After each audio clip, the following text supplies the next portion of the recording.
Excel သုံးမယ်ဆိုရင်ဒီ enter key 3ခုကိုတည်ထားဖို့လိုပါတယ်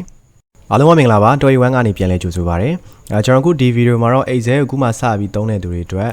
ဒီတည်ထားတဲ့ enter key 3ခုကိုပြပြပေးခြင်းတယ်ပေါ့နော်အဲ့တော့ enter key 3ခုရှိပါတယ်ကျွန်တော်တို့ပုံမှန်ရိုးရိုး enter ရဲ့ order enter ရဲ့ control enter ရဲ့ပေါ့နော်ကျွန်တော်တို့ map သုံးတဲ့သူတွေဆိုရင်တော့ကျွန်တော် enter ရဲ့ option enter ရဲ့ပြီးတော့ရင် command enter ဆိုပြီးတော့အသုံးပြုရမှာဖြစ်တယ်ပေါ့နော်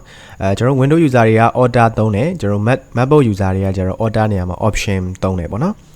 ပြီးတော့ရင် Windows user တွေက control key သုံးတယ်ဆိုလို့ရှိရင် MacBook user တွေက option သုံးရတယ်sorry ဒီကျွန်တော်တို့ command key သုံးရတယ်ပေါ့နော်အဲ့တော့ MacBook user တွေက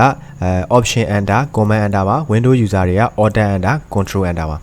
အဲ့တော့ဘာကွာလဲဆိုရင်ကျွန်တော်ပုံမှန်ရိုးရိုး enter ကကျတော့ဒီအောက်တစ်ခွက်ကိုပြောင်းတဲ့အခါမှာသုံးပါတယ်အဲ့တော့ကျွန်တော်အခုဒီကွက်လေးမှာစာရေးမယ်ဆိုတော့ဒီကွက်ကိုကလေးတစ်ချက်နှိပ်လိုက်တယ်ပြီးတော့ရင်စာလေးရေးတယ်ပြီးအောက်တစ်ခွက်ကိုပြောင်းတော့မယ်ဆိုရင် enter ခောက်လိုက်လို့ရတယ်အဲ့တော့ပုံမှန်ရိုးရိုး enter ဒီအောက်တစ်ခွက်ကိုပြောင်းရင်ဆင်းခြင်းသုံးပါတယ်ဒါဆို order enter ဘယ်လိုသွားလဲဆိုတော့ဒီ order enter ကကျွန်တော်ဒီတစ်ခွက်ထဲမှာစာ2ကြောင်းနေ3ကြောင်းနေ4ကြောင်းနေဒါမျိုးတွေရေးချင်တယ်ဆိုရင်တော့order enter သို့မဟုတ် option enter ကိုသုံးရတယ်ပေါ့နော်အဲ့တော့ option enter ကတော့ကျွန်တော် MacBook user တွေအတွက်ဖြစ်ပါတယ်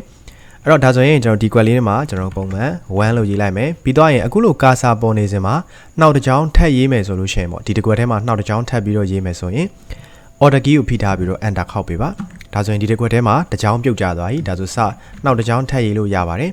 အဲ့တော့ထပ်ရေးခြင်းလေးလားရတယ်ဒါဆိုရင် order key ဖိထားပြီးတော့ enter ထပ်ခောက်ပါပြီးတော့ရင်ဆက်ရေးပါအားလုံးပြီးပြီနောက်တစ်ခွက်ပြောင်းတော့မယ်ဆိုတော့မှ keyboard ကရိုးရိုး enter key ကိုနှိပ်ပေးရမှာဖြစ်ပါတယ်ဒါဆိုကြည့်ပါ order enter ကိုသုံးလိုက်ပြီဆိုလို့ရှိရင်တစ်ခွက်ထဲမှာစာ2ကြောင်းနေ3ကြောင်းနေရိုက်လို့ရသွားပြီဖြစ်ပါတယ်ဒီ key ကကျွန်တော်အသုံးများတဲ့ဒီ key တစ်ခုဖြစ်တယ်ပေါ့နော်အဲ့တော့ကျွန်တော်တစ်ခွက်ထဲမှာစာ2ကြောင်းနေ3ကြောင်းနေဘယ်လိုရေးလဲ order enter နဲ့ရေးပါတယ်ဟုတ်ပြီနော်အဲ့တော့ပြီးတော့တဲ့အခါမှာ control enter ပေါ့နော် control enter ကဘာလဲဆိုတော့ကျွန်တော်တို့ selection အရင်တစ်ခုပေးလိုက်မယ်ပေါ့နော်ကျွန်တော်ဒီ area ထဲမှာအခု select မလိုက်တဲ့ area ထဲမှာစာတွေကိုဗျိုင်းတူရေးခြင်းနဲ့ဗျိုင်းတူထည့်ခြင်းနဲ့ဆိုရင်တော့ control enter သုံးရပါတယ်အဲ့တော့ကြိုက်တဲ့လောက်ထည့်လို့ရတယ်ပေါ့နော်ကျွန်တော်ကဒီ area လောက်ကိုစာဖြည့်မလားဒီလောက်လေးပဲဖြည့်မလားကြိုက်တဲ့လောက်ဖြည့်လို့ရတယ်အရင်ဆုံးတော့ကျွန်တော်တို့က control enter သုံးဖို့ဆိုရင်တစ်ခွက်ထဲမှာသွားသုံးလို့မရအောင်အနည်းဆုံး2ခွက်အထက်ဖြစ်ဖို့လိုတယ် selection ကလေအဲ့တော့ကျွန်တော်အခုဒီမှာအခု selection အများကြီးပေးလိုက်မယ်ဒီခု select မှတ်ထားတဲ့ area တွေကိုကျွန်တော်တို့ကစာပြိုင်လူလေးထည့်ခြင်းတယ်ဒါဆိုရင်အရင်ဆုံး control enter မသုံးခင် selection တစ်ခုအရင်ဖန်တီးလိုက်ပါပြီးတော့ရင်စာလေးရေးပါပြီးတော့ရင်ကျွန်တော်တို့ကအခုလိုကာစာပေါ်နေစင်မှာရိုးရိုး enter လည်းမသုံးရိုးရိုး enter သုံးလို့ရှိရင်ကျွန်တော်နောက်တစ်ခွက်ကိုပြောင်းသွားမှာเนาะကျွန်တော်တို့ကအခု select မှတ်ထားတဲ့ area တွေကိုစာပြိုင်လူရေးခြင်းတာအဲ့အတွက်အခုလိုစာရေးပြီးသွားပြီဆိုတာနဲ့ကျွန်တော်တို့က control key ကိုဖိထားပါ MacBook user တွေကတော့ကျွန်တော် command key ဖိထားပါပြီးတော့ရင် enter ခောက်ပြလိုက်ပါဒါဆိုလို့ရှိရင်ကျွန်တော်တို့က select မှတ်ထားတဲ့ area တွေကိုစာပြိုင်တူဝင်သွားမှာဖြစ်ပါတယ် Okay ပါဒါဆိုလို့ရှိရင်ဒီ enter key 3ခုကအကျိုးရှိလောက်မယ်လို့ထင်ပါတယ်အဲ့တော့ကိုက Excel ကိုအခြေခံကနေပြန်ပြီးတော့လေ့လာခြင်းနဲ့ဟို Excel ကိုအရင်တော့တက်ထားဘူးတယ်ဒါပေမဲ့မေ့သွားပြီ